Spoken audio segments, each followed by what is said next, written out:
அனைவருக்கும் வணக்கம். நான் லெஃப்ட் பாண்டி. நான் எங்கே இருக்கேன்னா எங்கள் தேனி மாவட்டம் ஆண்டிவடி சட்டமன்ற தொகுதி அனுபவத்தில் இருக்கேன். ஒரு 4 நாளைக்கு முன்னாடி ஒரு வீடியோ கொஞ்சம் வைரல் ஆச்சு. அதாவது 2 பொண்ணுங்க ஒரு பையன், தாய் தகப்பன் இல்லை. அவங்க வந்து ஒரு வீடியோ போட்டு திருநெல்வேலியில் கேப்டன் மூலியமாக எனக்கு இன்ஸ்டாவுக்கு வந்துச்சு. அப்போ நான் அந்த வீடியோ பார்க்கும்போது எப்படி இருந்துச்சு, அந்த வீடியோ நிலைமையை சொல்கிறேன்.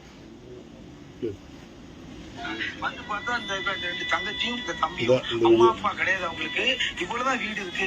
கேப்டன் ஒரு தடவை வந்து பாருங்க, நாங்க வீடு ஒழுகுது, பாத்ரூம் வசதி கிடையாது, பொம்பளை பிள்ளை ரொம்ப கஷ்டப்படுது, உங்களால எந்த உதவியும் பண்ணுங்கன்னு சொல்லிட்டு அவர் சொன்னான். நான் தான் சொல்லிட்டேன், நான் ஒரு எம்பியோ எம்எல்ஏ கிடையாது. இந்த வீடியோ வந்து வைரல் ஆச்சு. இப்போ அந்த வீட்டில் இருக்கேன் நான். உங்களுக்கு பார்த்தா தெரியும், அந்த வீடை பார்த்தா வருஷம் காமிக்க பாருங்க. குழந்தை மொத்தத்துக்கே ஒரு 8 கெட்டு கூட இருக்காது. இதுக்குள்ள 3 குழந்தைய தூங்கி எந்திக்குது. எங்களுக்கு தெரியாது. எனக்கு தெரிய வரும்போது என்ன செஞ்சேன்டா, என் ஒன்றிய செயலாளர் நவீன் அனுப்பிச்சு வச்சு போய் பாரு தம்பியை பின்னேன். தம்பியை வந்து பார்த்தேன். பார்த்துட்டு அந்த குடும்பத்துக்கு 1 மாதம் தேவையான மளிகை ஜாமான் அரிசியில் வாங்கி கொடுத்து போனேன்.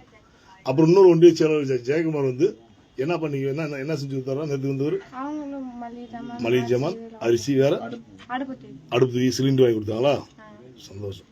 இது பண்ணி 2 ஒன்றிய செயல் பண்ணியிருக்காங்க. நாங்கள் எங்கள் மாவட்ட சார் என்ன செய்யணும்டா, தம்பி வந்து இந்த குழந்தைகளுக்கு வந்து பாத்ரூம் வசதிகள் வந்து கிடையாது. இந்த சூழ்நிலை பாட்டிங்க எவ்வளோ ஒரு 8 கெட்டு ரூமு. இந்த ரூமே இந்த பார்த்தது 8 கெட்டு ரூமு தான். இது பெரிய ரூம்லாம் கிடையாது. அந்த குழந்தைகளுக்கு வந்து எங்களோட சொந்த செலவில் நாங்கள் வீடு கட்டி தரோம். எங்கள் தளபதியார் ஆணைக்கிழங்க, எங்கள் பொதுச்செயலாளர் புஷியானந்த் அவர்களின் வழிகாட்டின்படியும் எங்களது பொறுப்பு அமைச்சர் அண்ணன் சிடிஆர் நிர்மல்குமார் அவர்களின் ஆலோசனை பேரில் வந்து இந்த வீடு கட்ட வேலையை ஆரம்பிச்சிட்டோம். அந்த வீடு கட்ட வேலையை காட்டியும் பாருங்கள் சார்.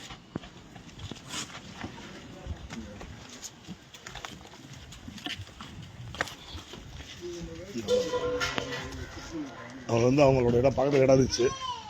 அதில் வந்து நாங்கள் இந்த வீடு கட்டுற வேலையை ஆரம்பிச்சாச்சு. பார்த்தாலே தெரியும், பேஸ் மட்டும் இருந்துச்சு. இன்னைக்கு வேலையை ஆரம்பிச்சாச்சு. நெருங்கி போயிட்டு இருக்கு.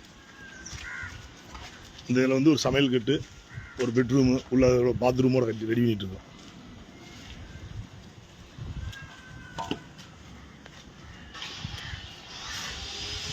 அது என்னன்னா, தமிழக வெற்றிகளும் வந்து எப்படின்னா மக்களுக்கான அவர் ஆட்சி கொடுக்குன்ற எந்த மாற்றம் கிடையாது. அது வந்து இது எங்கள் சொந்த பணத்தை பண்ணிகிட்டு இருக்கோம். அதாவது அந்த குழந்தை எந்த சூழ்நிலையும் லேட்டாக வந்து சேர்ந்து கூட வேண்டி சொந்தமாக கட்டி கொடுத்துட்ருக்கோம். இந்த வீடு கட்டி இன்னும் ஒரு 10 நாள் அந்த வேலை முடிச்சிடும். இன்னும் 10 நாளில் இந்த குழந்தைகளுக்கு வந்து நல்லா ஒரு சமையல் கட்டு, ஒரு பெட்ரூமு, உள்ளே லெட்டின் பாத்ரூம் கண்டிப்பாக வந்து கட்டி வேலையை முடிச்சிடுவோம். 10 நாள் வேலையை முடிச்சிடுவோம்.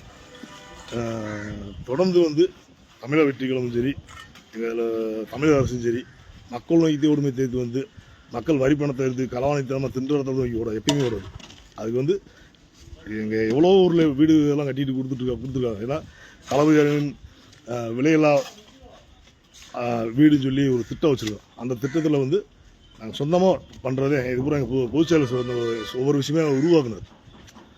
இப்போ அந்த வேலை நடந்துட்டுருக்கு. அடுத்த வீடை வந்து முடியும் தருவாயில் அந்த வீடியோ மறுபடியும் விட்டுருவோம். நன்றி, வணக்கம்.